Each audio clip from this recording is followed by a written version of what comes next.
Say that there's a good that a lot of people want. In fact, maybe even something people desperately need.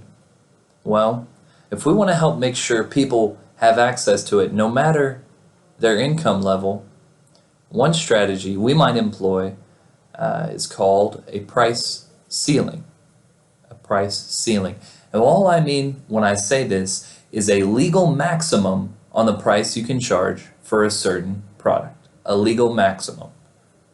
Well, help clarify what I mean. Let's watch a little video.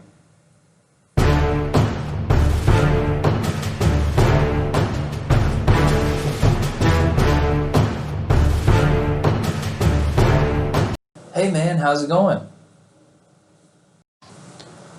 Oh, I'm doing well, sir. How are you? Oh, I'm doing well. I tell you what I'm doing. I'm selling some markers. Are you interested? Why, of course I'm interested. That marker looks great. How much are you selling it for? It's only $3. Just $3, that's all. Just $3? Well, I have $3. Sold.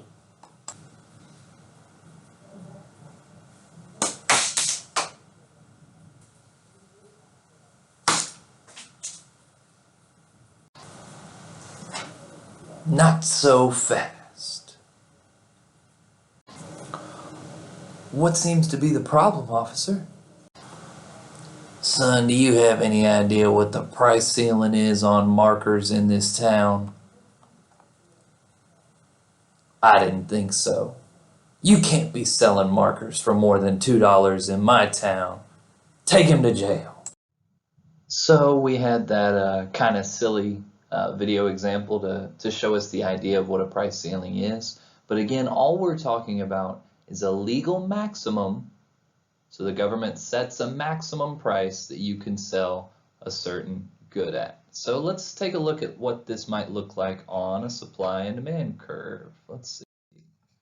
All right, so over here on the left, we have a non-binding price ceiling. So what this means is the equilibrium price is $3 for our ice cream cones in this case. So the equilibrium price is $3, and the government says you cannot sell an ice cream cone for more than $4. Well, nobody's selling ice cream cones for $4, so there's really no effect on the market. But in this example over on the right, a price ceiling that is this word binding.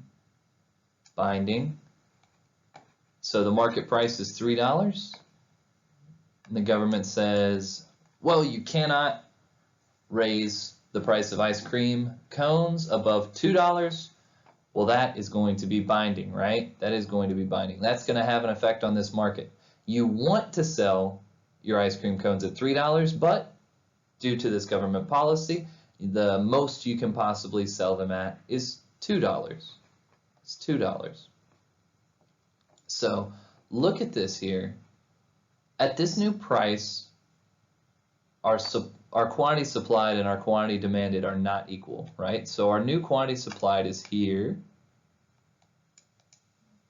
and our new quantity demanded is here. Again, just because the price changed. Notice now, our quantity demanded is greater, 125, than our quantity supplied at 75. So what's this telling us? Well, it tells us more people want ice cream cones at this new low price than sellers are willing to supply at this new low price. And this creates a shortage in the market. There's more people wanting it than people wanting to sell it. So it creates a shortage in the market. And what this leads to is basically sellers have to find some other way to decide who gets the ice cream cones. So before, in our original example, we got our market with equilibrium price. So the forces of supply and demand are balancing out at an equilibrium price and quantity to tell us how expensive and how many ice cream cones are going to be sold. Price is the mechanism that's allocating resources, right? Price is what's telling who is going to get the ice cream cone, whoever's willing to pay the $3. But in this case, there's more people who want it than people who are selling it, which means price can't be the thing that is allocating this resource, since we have this law, this price ceiling. So they have to find some other way to allocate this resource. So they can do first come, first serve. So the first people to get to the ice cream shop get the cones. They could do a lottery. Everybody kind of draws tickets, and whoever wins gets the opportunity to buy these ice cream cones. But the fact of the matter is 50 people are not getting ice cream cones, even though they want them. So the sellers get to decide who the 75 are that are getting this $2 ice cream cone. But I know what you're thinking. Ice cream cones, markers, there's no price ceilings on stuff like this. This doesn't even make sense. Well, let's apply it to something a little more real world. Up here on this graph, I've got average percent of income paid in rent for some major U.S. cities over the last 20 years. Last 40 years, looks like. Last 40 years. So, what can we see? Well, we see a clear trend that it's all going up, right? It's all going up. Specifically, we've got 4 cities with very, very, very high average percent of income paid in rent. Those are Los Angeles, San Francisco, Miami, and New York, right? If you ask your personal finance teacher, he may tell you that you shouldn't spend more than 30% of your income on your rent or on your mortgage if you own, right?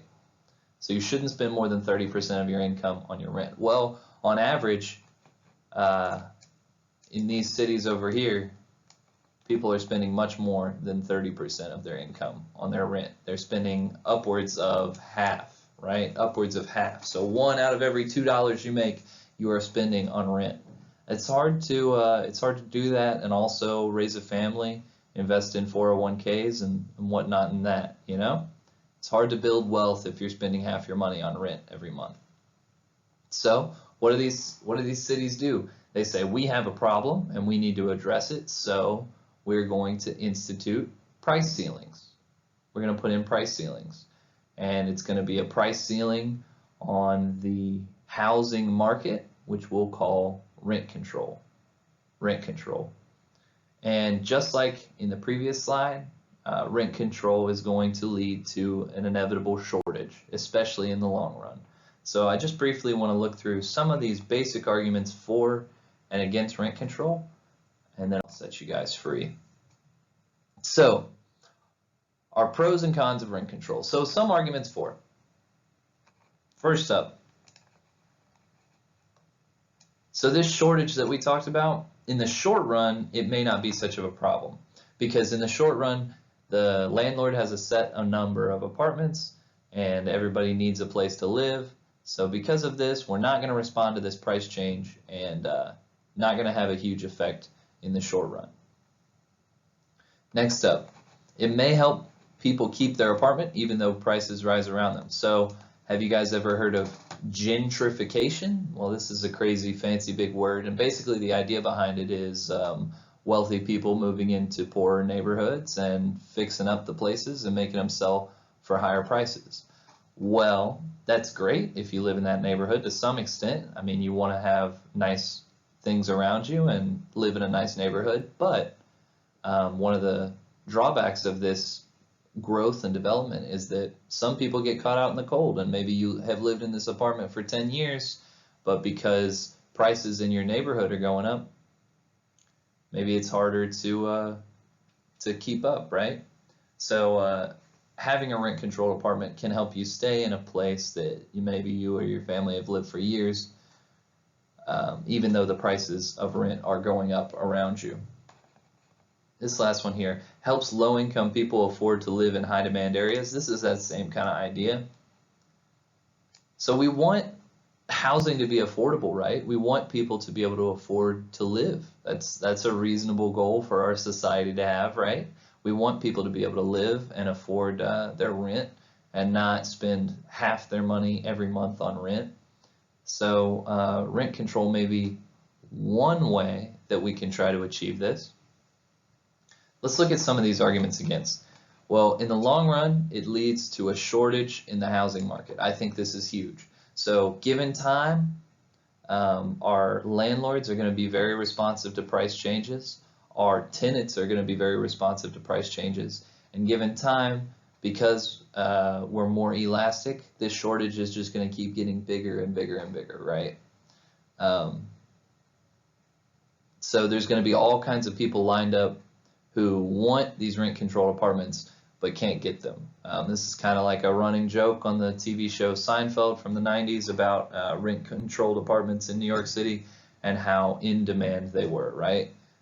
People really want these super-duper cheap apartments, right? Well, we have this shortage, right? Like we talked about on the last side, we have all kinds of people lined up to get a rent-controlled apartment, and there's only a handful of them available. Well, who gets to pick who gets these apartments? Well, often it's the landlord. And this can lead to, unfortunately, discrimination, right?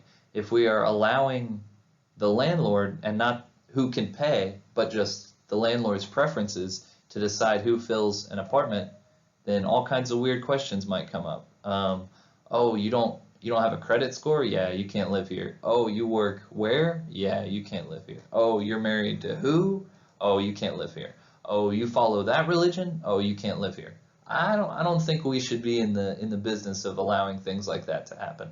And maybe we just need some more laws to make it easier to address. But if we don't have this imbalance where there's all these renters and only a handful of apartments that they're looking for, we won't have quite as pronounced discrimination.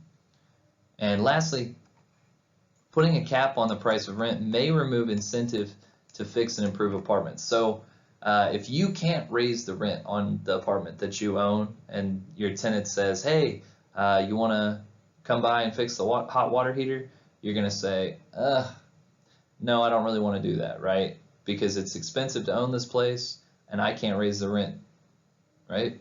And you're going to say, well, even if you don't want to deal with this broken hot water heater, there's a whole line of people outside that want this apartment. So I guess I can just kick you out and put in whoever else I want, right?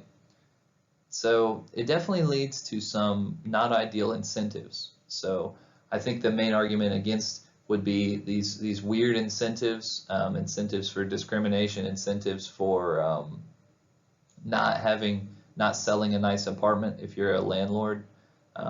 These are not ideal incentives to have, right? We don't want this. But there are some good arguments for it as well, that low-income folks may be able to kind of stay in their apartments for a long time.